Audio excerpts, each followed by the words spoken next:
Hey everyone, Jessica Burrell here. Welcome to episode 14 of Everyday Inspiring Women. I am so excited to have my friend Val Connell here to talk to me. And Val and I met, I feel like it's been over a year for sure, in a Moms in Control mastery group that we're both in. And even though we're 3 hours apart, we still can manage to touch base here and there. Val, sometimes.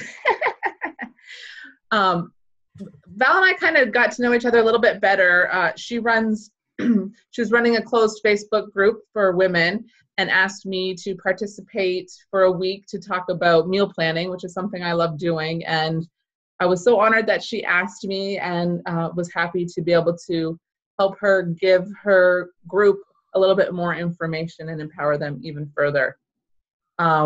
Val, you want to fill in any blanks? Tell us a little bit more about yourself and what you're up to right now. Well, I'm a human mother and wife. We'll start there. Yeah. Like the most ordinary person you can imagine. So it's not very exciting. But so I'm a teacher by trade, and I've been teaching for 13 years, and I'm in the process now of transitioning out of that career. Now I love working with kids, but it's just time for me to kind of stretch and grow and do something else. So I'm working on building my clientele to become a virtual assistant and kind of a consultant when it comes to injecting more ease into women's business lives. I'm a creative kind of person and an idealist, so sometimes I get wacky ideas and I chase after them, much to the chagrin of my family. But it's exciting, and I guess I'm a straight up Sagittarius like that, so that's how we roll. Girl, me too. Awesome. So I'll get into your backstory in a minute, but what's a virtual assistant? What does that mean if someone says who's eligible for a virtual assistant? Tell me more about that. Okay, well, first of all, if you're a human person, there has been a moment in your life where you have all the plates in the air and you're not sure if they're coming down and they're going to land or if they're going to crack or break or whatever. So a virtual assistant is really for somebody that needs to delegate some of the stuff either in their personal lives or in their business lives to somebody else that has a little bit more time in order to create more time freedom in their own life. So, we're in a culture that's dominated by male approach to business and so many other things. And I think a lot of women want to grind it out in their business. They have to do it all, be it all, show up for it all every single day. And they tend to kind of hoard the tasks. And then they find themselves burnt out and their business isn't fun anymore. So they kind of let it die. Or they just grind through that and they burn out in themselves and their relationships suffer, or, anything else kind of can get lost by the wayside. Sometimes, in the worst case scenario, a woman can lose themselves completely in their business and lose touch with what they really wanted in the first place. So, my job is to take a look at a business, how it's running, and recommend and sort out what can be delegated and how we can create more ease in that woman's life by delegating not the tasks that they can't do. And we were talking about this earlier. I mean, you don't have to delegate the stuff that you don't know how to do. Some of that stuff is the stuff you want to learn. So as a business person, you need to always be continuously learning, and you always have these goals of things that you'd like to do, but there's other tasks, little things, big things that you just never get to, but are high leverage tasks that are going to propel your business forward. So when you get to inject a little bit more time freedom into your life, the things that you want to learn become fun and easy to tackle, right? So it's my job to kind of figure those things out, and then I can take on the tasks that need delegating, and I can turn them around and get them done. When you're not even there, when you're not looking, when you're on vacation, you can be playing with the kids and I'll be doing your jobs to your standard. So that's kind of where I want to be, and that's how I want to serve other women right now. So that's kind of where we're at. It's been fun. I'm excited to keep going and to build this up. that's such important work that you're doing. And I think that, at least in my experience, and I'm a little bit generalizing here, I think women have a hard time delegating. And it's like we tell ourselves, or we think, or society tells us, we have to bear this burden of doing all things. But we don't have to do all things. And, I applaud women who recognize they don't do all things. It makes me sad when we think that we have to. And yeah. So it's a bit of a mindset change too, Val, that you're tackling a little bit. It sounds to me like you're tackling a little bit of that as well. It's huge. And people find it hard to invest in themselves. You and I come from a coaching experience, and it's people have a hard time investing in that way. Like, you might buy a new computer for your business, or you might, buy Facebook marketing packages or whatever else, but you're never going to invest in working towards freeing yourself up. Okay, I could talk about your business all day. Like I wanted to talk more about you. Like I literally could talk about it all day with you, but like I want to hear more about Val. So like, I know some of your story, and it's incredible. And if you don't, would you take us back and like tell us more about your story, some of the challenges you faced, and So it's kind of a normal everyday story. So I met my soulmate when I was 15. So Wayne and my husband met, and he's my polar opposite, but we're so alike in so many ways. So it's kind of one of those situations where we knew right away that this was it. So then we were married, and then very shortly after we were married, my husband went to Depot to become a police officer with the RCMP. So we started that journey a while back, and things were good. I was living the life that people around me expected me to live. I became a teacher, and it's not that I don't love that, but it was the natural thing for me to do, I guess, and not really the unexpected path or the true authentic path for me, even though I enjoyed it and I love everything about education. But I kind of started to realize that wasn't really for me. But you go to work and you do your work and you come home and you don't complain about it, and that's how I was raised, right? So that's how I rolled. Very soon after our RCMP experience began, we started encountering some signs and symptoms of PTSD with my husband. And, that kind of changed things. It changed our relationship, it changed our family dynamic, and it changed, like a lot of things about our day-to-day lives. And I had to step up and be a helper to my husband, and I put myself into that role. And very, very quickly, I started realizing that I was living my life for everybody else around me. And when my second son was born, I fell into postpartum depression after that. And, it's enough to watch your soulmate suffer and not really be able to do a whole lot about that, except, manipulate the environment or whatever. But then it's another thing to be completely unable to help yourself. And, at the deepest point of that, I found myself on the floor asking to die. And it was kind of like my very rock bottom. So being the kind of idealistic, philosophical thinking person that I am, I kind of had enough clarity to see that something needed to change. I wasn't sure. I didn't know what that was. I didn't know what I wanted. We both been asked this question, like, what's your why? Like, what are you doing here? Like, what do you want to do? What do you want to do? And the answer is perpetually, I don't know. Because I didn't know. And I was so far gone at that stage. I knew that something had to change, but I wasn't sure. So, I guess when the answer didn't come for, final relief, I thought, well, I guess I have to start reconnecting with something. So I kind of reached out to my spiritual heritage, and I'm kind of looking for a way instead of a way out. So you know, it was a subtle mind shift change, and I guess I got my answer, and the answer was, it's not out, it's in, Val, you have to go in. So I kind of started thinking more in that lines, and I randomly came across Heather Chauvin's podcast, Mama's in Control, and I started listening to that and like totally binging on this, right? Because it was a new approach to my old view of what self-help was, or, you know, all that stuff. So I took up a few of her free challenges, and I found them really helpful.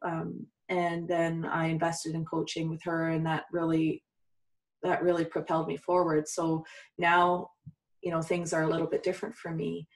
I brought myself back from the dead, and that's kind of how I feel about it. And now I'm working on living to my true and authentic self. Like, who am I? Like, how can I accept who I am in all my quirky weirdness and my idiosyncrasies, and who am I, first of all, and what do I want? And one of the most surprising things that I've discovered about myself was that I actually have an inner voice that talks to me. And I mean, I guess I knew that, and like, this is my crazy inner voice that's talking to me, right? And like, I know some of your people are going to be like, what is this lady's crazy? It's crazy town. But you know, like, that voice that is your voice. And one day I was sitting, and I had read some things, and I thought, okay, well, what is this inner self then? Because I've been disconnected from my inner self for, I don't know. I don't know how long anymore, right? But, you know, since we moved away from home, and we were posted where we are now, and all of my life experience has kind of picked away at my inner self and who I truly am. And I kind of completely forgot about that. So I was sitting and trying to listen to myself talk. And I was like, but I don't hear anything. I just hear these words coming through. And do you know what? It was like my inner voice was so stifled that it was like a feral child, or a child that was neglected and locked in a closet most of its life, and was not able to actually communicate or speak in the English language. It came out in this guttural, one word, maybe monosyllabic kind of speech. And it was really shocking to me, especially coming from a teaching background. When you have kids like that in your class, you have to provide treatment for that, and you have to provide modification and adaptation for their learning, so that they can actually communicate in a way that frees them. So with that connection in mind, I started thinking, like, what is this person saying? And like, why does it sound so stunted? And then that was a big connection for me. And so at that stage, I started really listening in, like, what do you want? What is the yes and what is the no? And if that's all you can identify, yes, this, no, that, then start there. But if you don't, see, the other thing is that my voice stopped talking to me a long time ago too, because I wasn't honoring it. You know, I was listening to other things all around me. I was listening to what my culture and my family heritage and my spiritual heritage and all those things were saying to me from the outside, and I wasn't really tuning in to make the connection with myself, so that I could accept that wisdom that was coming to me and reject the things that weren't serving me anymore. So that was a big step. And the more I started tuning in and listening in, the more my inner self started to trust that I was going to actually listen and follow through. And so I'm still developing this relationship with myself. And, you know, like, moving forward, it's kind of like, well, the inner critic now, that's my next tackle, I guess. And so one thing that I'm doing, and I would encourage everyone to kind of do this, even though it's a bit weird and people are wondering why I'm so narcissistic about this, but I kind of went through some of my old photos, And like, so I have my baby photos, and I've been looking at these photos that bring me so much joy. This is me teaching. And I've been thinking to myself, like, what would you say to that kid? I look at myself and I think, if I'm harsh with myself, like, would I say that to that girl? Would I say, that is so weird, Val? Like, why would you do that? Why are you wearing those glasses? You're so weird looking. And like, what are you wearing? Or like, why did you do that? Or, you know, all those nasty things we say to ourselves. Boy, are we ever tough on ourselves. So that's my next step. And that's where I'm at right now, is I'm trying to speak to myself in a way that encourages growth and encourages development, encourages trust, so I can trust my own voice and my own intuition. So that's kind of my story. And like, I don't know, it's been amazing. It's been really a tough walk, man. But you know this too, because I know that you've been through the same walk, right? Yeah, like I'm stifled. Like, that's profound. I think that so many women will be able to relate to that, because it's like, intuition, what's that? I don't even know what that is. I don't even know who I am. I don't even know what I want. Like, I hear that all of the time, because, and you said it, I said it, I know a lot of people who say it, and it's, I love the way you articulate you talking about your intuition. I think that I learned a lot just thinking, going, yeah, like, you're so right. Like, it's not even just listening to it. And it's like, our intuition's like, I am sitting here I'm yelling at you. You don't listen to me. I'm done trying to help you. You don't even listen anyway. It works on an abusive relationship, right? Like, when, like, if you had a partner who treated you like that, right? And many women have experienced this kind of relationship. So if you're not into that kind of relationship with somebody else, why would you tolerate it from yourself?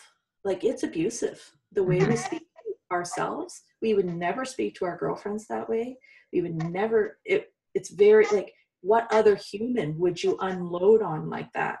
Like, it would be once in a lifetime that you might dump that kind of acid or abuse onto somebody else, right? Like, but we continuously do it every day. And when you live in a relationship like that, there's no trust there. You're not telling that person your deep desires. You're not telling that person what you really want in life. You're not asking them for support. You're not asking them for encouragement. And so if you can't reach inside yourself and do those things for yourself because you've destroyed your relationship, you are stuck, man. And you feel stuck. And it's like a long road, and not that long, a lot of work, but the work, you got to start putting that work in to start rebuilding that relationship. Well, it's the same amount of time that would be required for anybody else. Like, if you had a partner who was abusive like that, how long would it take to repair that relationship truly? Like, it would take a long time, if ever, unless you've put the work in diligently every day. Yeah, exactly. Oh, yeah, so good.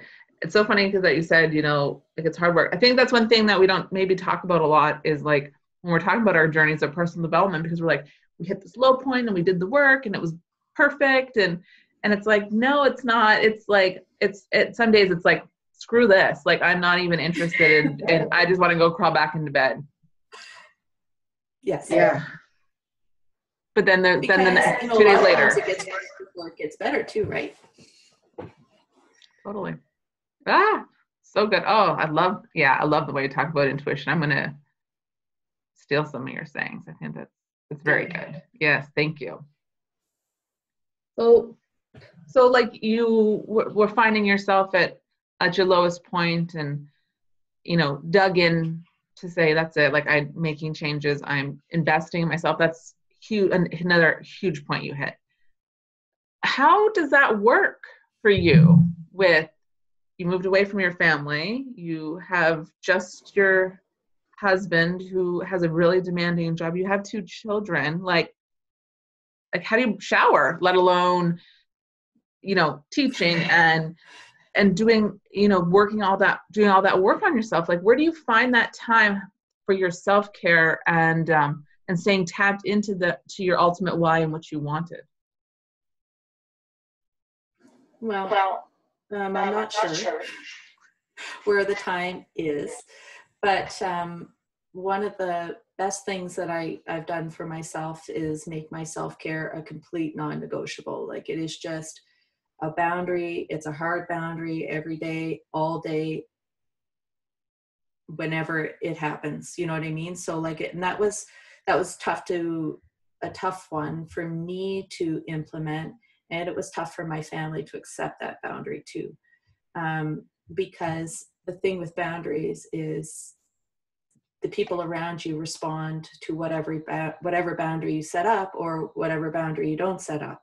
So if there's not a boundary set up when it comes to you doing your own thing and making sure that you're feeding your soul, then, you know, like, there's no reason for your family not to encroach on that non-existent boundaries. So that is my number one message, and it's part of my a part of my business strategy, and it's part of what I teach in my support group, and it's part of what I, you know, like, my whole life is self-care has to happen. And so I get up at 4 a.m., anywhere between 4 and 4:30, and I get myself completely ready for the day. That is the number one thing that I recommend to all women.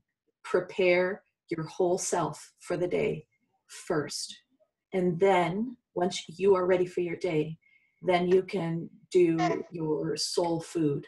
So I highly recommend a meditation practice and journaling and any kind of spiritual practice that aligns with your heritage and or your needs or your belief system or whatever it is. You need to fuel your faith in the world and humanity and God and the universe or whatever. You know, all these things, you have to fuel faith somewheres, because even though, you know, there's a lot of people out there that say, you know, faith is the opiate of the masses, it does give us hope and it gives us something to lean on in times of trouble. But so those are the things that I really recommend. And then by the time my kids are awake, I've done all this stuff already for myself. I'm ready, I'm dressed, I've eaten, and I've done some time for myself. I've meditated, and now I feel calm and ready. So when my kids wake up, it's not a scream fest to get them ready for school and off to school on time. So, you know, this is really important, and you have to set time aside. And it, you know, it doesn't have to be at 4 a.m. But if you look at the statistics, the most successful people are up early, because that's when your energy is best. So that comes along with that energetic management idea that when you feel the best, that's when you should be applying your self-care. You don't give your energetic best time to other people. You reserve it for yourself so that your energy lasts longer. You charge your battery, you can go further. So usually I've never met anybody that said, you know what, I feel my best at 10:30 p.m. No, there's very few people that feel their best at 10:30 a.m. And, you know, you might not be a morning person, but it's not a hard shift to get into. And then, you know, when I'm up, but then I go to bed early too, right? Like I'm asleep by 9:30, not a tick past. And if I'm up late, that looks like 10 o'clock. So, you know, like you gotta shift it a little bit, but I don't feel great laying on the couch like a slug at 9:30. Yeah. I feel better about slugging on the couch with my journal, or like I can do anything I want in the morning. That's the other thing, is that, like, if I don't feel like meditating and I just want to veg out, I can do that. So, and I can do it with no guilt that I'm up late or I'm going to be tired tomorrow. I just feel good. So that is the number one important thing. The other stuff, I don't know. I don't know how I do all the other stuff. Like, it's just like anybody, any mother, you don't really know how you keep all those plates in the air. But I know that if I don't look after myself, then those plates aren't staying up. That's all I know. I don't know about the other stuff. Yeah. So that's really the way it is. But you know what? The one thing that I have to say about self-care, though, it has to happen when you feel good. Self-care is not the thing you do to bring yourself out of a hole. Self-care is what you do when things are good so you can get through when times are tough. That is the thing that we miss out on when it comes to self-care. We think self-care is what you do when you're not feeling great so that you can feel better. No, that's not how it works. It's actually opposite. You have to do it when you feel really good. That way you charge your batteries fully and you're ready to go. So that's key for me, I think. I love that. I was going to ask what time you're up. I meant to ask that before we even started this interview, because I'm like, 4 a.m. I literally had a conversation today going, the only way I could work out in the morning is if I was up at 4, and I'm like, I don't know if I'm just willing to do that. And you're the second person that I've talked to today who gets up at 4 a.m. for their self-care. And I'm like, okay, maybe I'll start at 4:30. You know what? Start at 5. I am up at 5. A half an hour before so start a half hour earlier then. It just makes a difference. Like, and you don't have to take it to that extreme. Like, I like 2 hours to do nothing before my kids get up, but you might not need all that much time. Oh, that's so good. I love that. We talked a little bit about themes too off before we started. So I was sharing with some themes that were coming up for me. Can you hear me?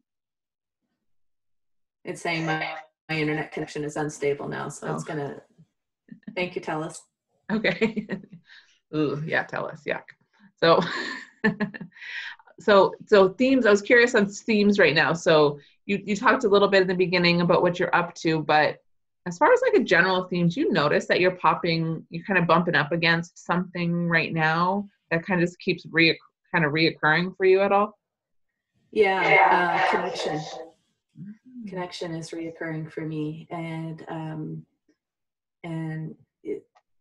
my inner critic is that other thing, right? And that's really where I am, and I keep bumping up against old stories that I tell myself about my own worth, what I can do, what I can't do. Who wants a teacher? That's a big story that I have. Like, teachers are some of the most underqualified people, in a lot of ways, because teachers stay teachers.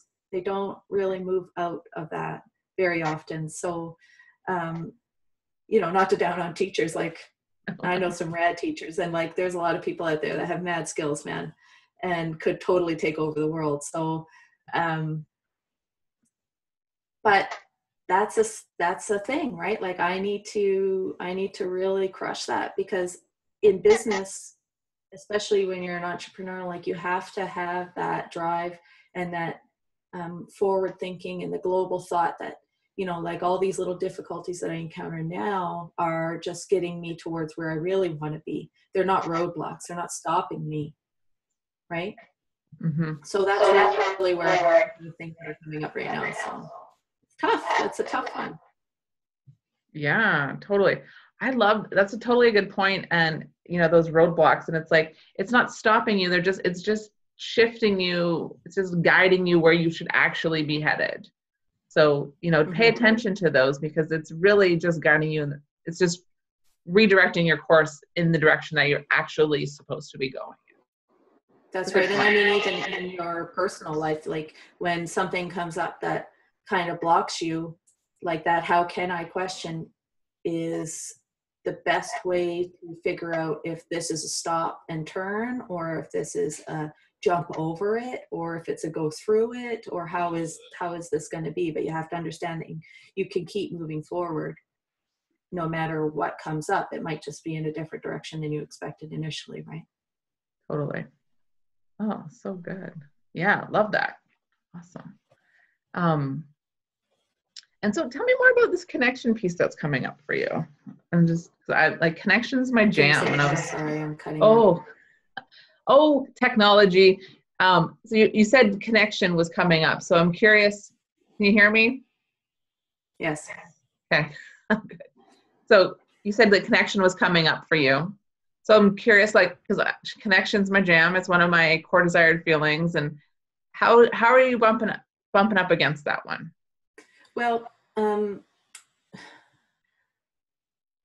as my husband's PTSD kind of increased and manifested and all that kind of stuff, we really became quite isolated because of all that. I'm rather introverted myself in a lot of ways. So while I take a lot of energy from being with people, I need a lot of downtime to kind of recoup from those interactions. So, you know, it was kind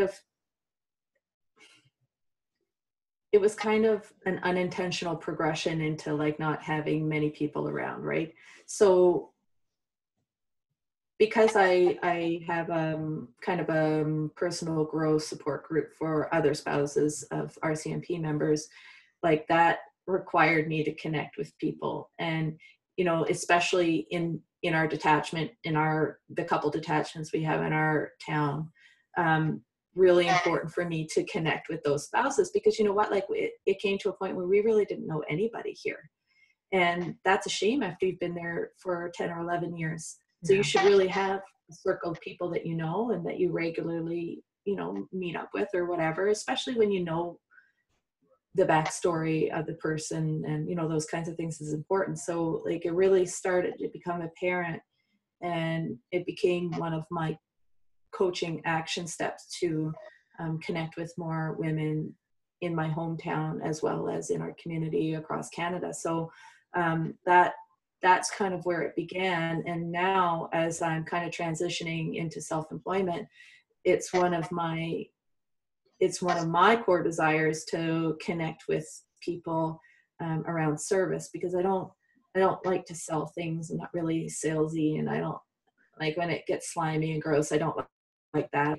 I rather give you lots of stuff and connect with you around real things that I can, and that way I can better serve you because I've made a connection with you. I'm not just selling you a product that you may or may not need or use or require, right?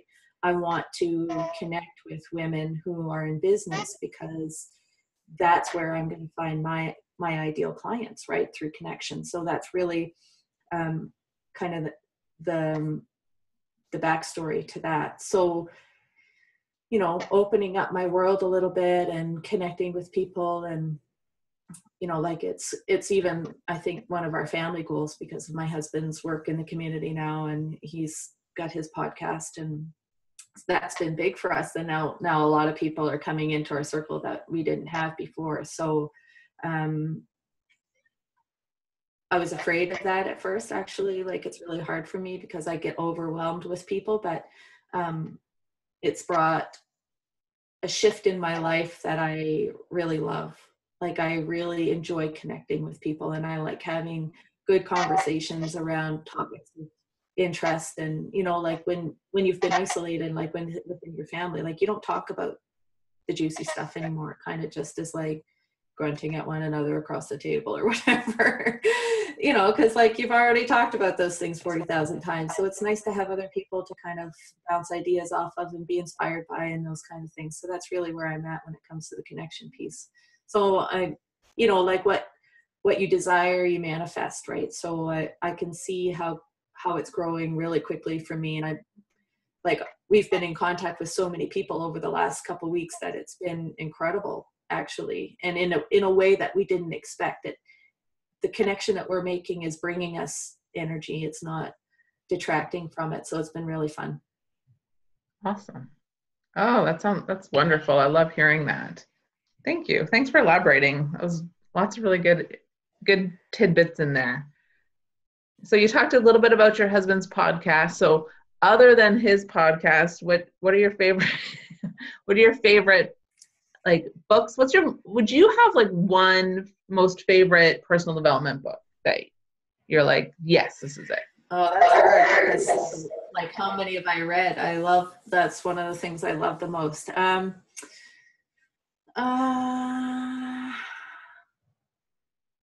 Okay, if I have to pick one, I think the one that has had most impact on me, especially as it pertains to my inner voice, my journey, I think has been Parker Palmer's I think it's Undivided Life. It's like a soulful telling about the journey to living undivided from your authentic self. And Dr. Palmer talks in that book about how there comes a moment in everybody's life where they stop living that true, authentic, vibrant self that they are as children, and they start living the life that culture, heritage, family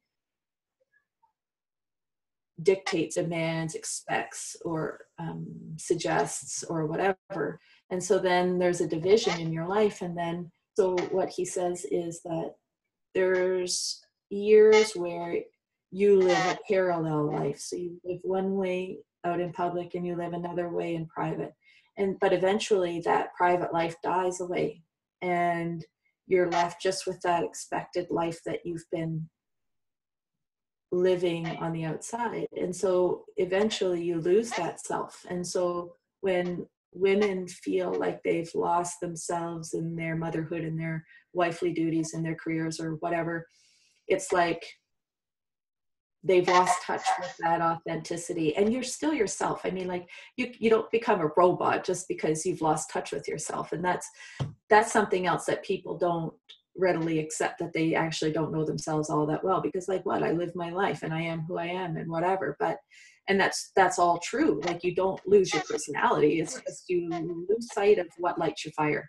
So that book has been instrumental, I think, in my understanding of finding the way back. So now I'm retracing steps and I'm going back to that soul fueled life that, you know, everyone lives when they're kids.